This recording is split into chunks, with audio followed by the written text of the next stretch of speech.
Vampire dust will give you the best high. Vampire dust is better than cocaine or any drug out there on the planet. I remember having my first camping dust when my pal took me to some guy's garage. The guy living at the garage had a vampire locked up inside his garage, and when the sun came up he forced the vampire into the sun and it turned into dust. He sniffed some of that vampire dust, my friend sniffed some of that vampire dust, and then I sniffed some of that vampire dust. Then the high that I got was amazing. I was reliving this 300-year-old vampire's whole life. It was like I had traveled back in time, and it was the best experience I had ever had. I got addicted to it, and my friend and I kept on going to guy in his garage, and he always had vampires locked up. He was good at capturing vampires and he showed us how to capture vampires.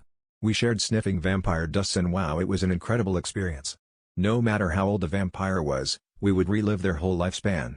The addiction got pretty bad, and one day the guy in the garage got bitten and he told me and my friend, "You could sniff me."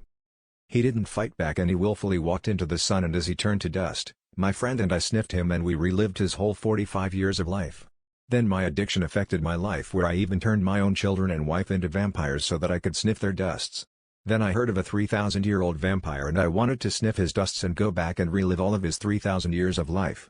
This was an old vampire, and so I knew it would be difficult. So I went to this vampire's lair at a time when vampires are most powerful.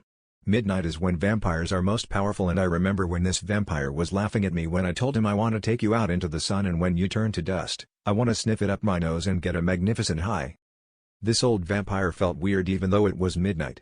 Then I opened the curtains and there was sunlight. I tricked him into thinking it was nighttime, by putting night wavelengths technology around his place to make him think it was nighttime. Vampires can tell if it's nighttime, as the night has a certain wavelength, which is how they know when to get out of the coffin. The sunlight turned the old 3000 vampire into dust, and I sniffed him and got the best high in the world.